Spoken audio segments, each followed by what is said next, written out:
this is quite the cunning trap. That was a great transition right into that. Yeah, that was really well done.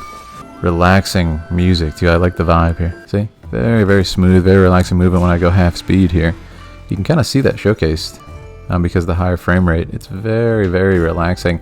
It's not taxing on the eyes, and it's not incredibly aggressive because she's very graceful with her movement. She's not trying to slam a spear down like Zhongli.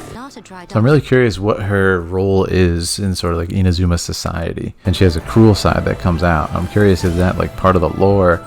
Is that like a cost when she uses his powers? Now, what's the lore behind the cat ears? Is she like a different race, a different species? Is that explained, or is it just for the furry fans? Hello, my name is Phil. I'm a filmmaker. Today we're going to be reacting to character demo, Yae Miko, anecdote of a divine kitsune Guji, Genshin Impact, and analyzing the cinematic language. It's going to be a blast. I've been playing Genshin Impact on Twitch. Make sure to stop by there. Make sure to subscribe here on YouTube. We're almost at 20,000 subscribers, so thank you for that. Also check out my main channel if you want to see my new documentary. Without further ado, let's get into it. Who is your favorite character, and are you going to be pulling for Yae Miko? I'm traveling now, so I'm not on my normal setup. Alright, let's see what they got here. I have not been to Inazuma yet, but man, it is so beautiful. Yae, leading shrine maidens in sacred matters. Shrine maidens. Sipping tea and kneeling in solemn meditation. I like that. That's a nice visual style. Making appearances to listen to shrine visitors. Like a storybook. Enough. Yeah. Oh, this won't do. Whoa. We're making a light novel here, not a dry documentary. Hey, easy on the documentary slander there, lady. Do you really think I lead such a boring existence? No, not at all, Lady Guji. That's chief editor to you. Yes, Chief Editor. So she runs a literary magazine? Light novel begins with pure imagination. Oh, novel. For example, I must say, this is quite the cunning trap. That was a great transition right into that. Yeah, that was really well done. Very impressive transition from that visual style. Astute amusement, Yae Miko. Great. Love what I see. She uses like a wand type thing for her attacks. Very cool. Very graceful. And her movements, very feminine. Now, what's the lore behind the cat ears? Is she like a different race, a different species? Is that explained, or is it just for the furry fans? This is a really kind of relaxing music too. I like the vibe here. Very smooth, very feminine, very relaxing movement. Nothing super aggressive about it. And I think that works so well for her. You walked into mine. I'm always watching. Whoa, right as I said that, things got a little darker here. I'm always watching, she said, and her eyes glow. Does she have some sort of vision? Some sort of prescient vision?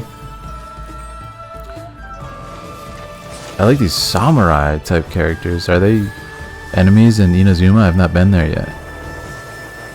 Man, she has like a dragon. And she must be Electro with that. Admit defeat.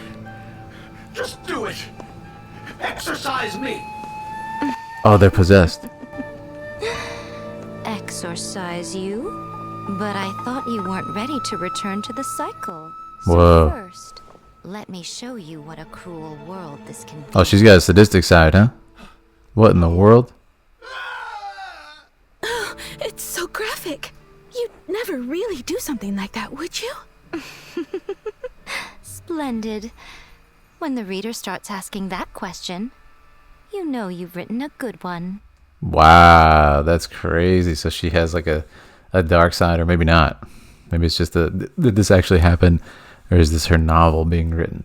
Very cool. Overall, I think it's a very relaxing trailer. It's a very smooth trailer. Even her song has like a very relaxing nature to it. Let's go back again and check out some of the details. But I like what I see overall. This reminds me of the opera. They used a similar visual style for that. So it's nice to see. Nice to see that come back. A little bit deeper here. I love the set pieces. There's some great establishing work here. Very powerful image of the purples. I really like how they don't shy away from colors, and the purple is really popping here. Cool. You can see the details inside the book too. So I'm really curious what her role is in sort of like Inazuma society. Huh? And honestly, Cool. And then who is this person that she's teaching? Is just like an up-and-coming scribe? Is this... It doesn't seem like a playable character from the design. Really think that's chief editor to you? And then from what I understand, this character has some relation to Raiden Shogun. I'm not sure what exactly, but I am excited. I do want to pull... I'm saving my primos for Raiden Shogun, who comes out next time, I think. I think there's somebody said that. So that's really cool. This is a nice image here too. Hey, this is quite the Yeah, cunning that trap. transition is really seamless.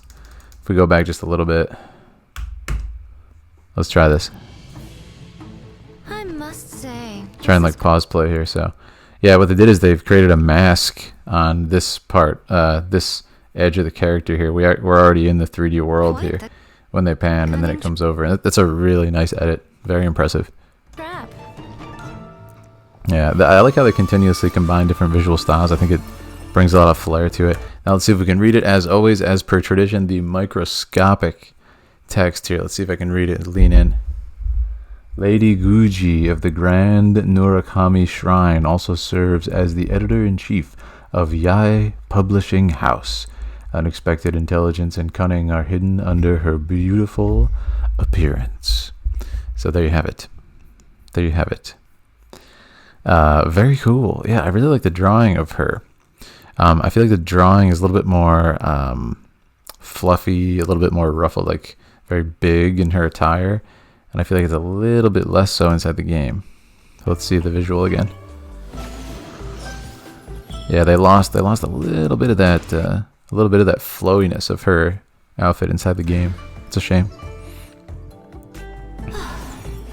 Yeah, very graceful. You know how we talk about in like the Zhongli trailers, how some of the male characters, some of the female, incredibly aggressive in the way that they attack and everything. This trailer is kind of the opposite. Notice how I pause play through this here, and it's just got this very, very smooth feel to it. In fact, why don't we try a little experiment here? Let's just go playback speed 0.5, and look at this, very, very relaxing. See? Very, very smooth, very relaxing movement when I go half speed here. You can kind of see that showcased because of the higher frame rate. It's very, very relaxing. It's not taxing on the eyes, and it's not incredibly aggressive because she's very graceful with her movement. She's not trying to slam a spear down like Zhongli with his insane power, right? But it gives a very nice, very relaxing feel to it. Its sound is probably annoying though, so I'll put that back to normal.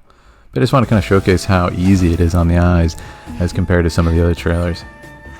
And like everything's very pretty and very, you know, relaxing. Like this is just like a cute little image here. Portrait. Yeah, this is a really cool sequence right here. I think this is probably my favorite part of the trailer. This nice set piece here. And we actually follow with the camera her sort of wand. Creates this very beautiful, almost like kind of martial arts form, which I really like.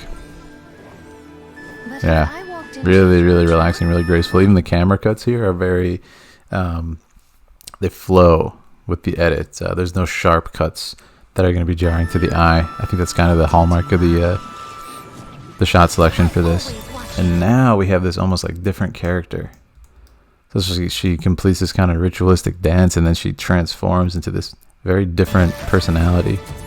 And she has a cruel side that comes out. I'm curious, is that like part of the lore?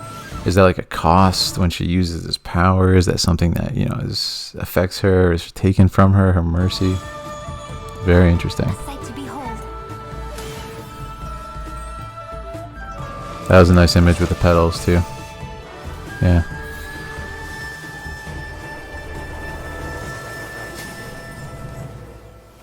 Powerful. Very powerful. And then of course she threatens the guy. That's a cool shot here. Kind of, it feels like we're really from that guy's perspective. It's a great sword too. Exercise me. Very cool. But I thought you weren't. I love it. Yeah, overall, a really strong trailer. It's certainly up there as far as the more like soothing ones. They're not trying to, you know, come off incredibly aggressive with this, and they're not trying to be like very forceful with the camera work. So I like it for that. I do like that it's a little bit different than some of the other Genshin stuff. But it's awesome to see. So thanks for joining me with this. We'll be streaming more Genshin Impact soon. We'll be pulling for Raiden Shogun. Should I go for Yae? What do you guys think? Should I save my primos? you guys let me know. But yeah, make sure to follow on Twitter, Instagram, and you guys are the best. Thanks for watching. Sub here on YouTube.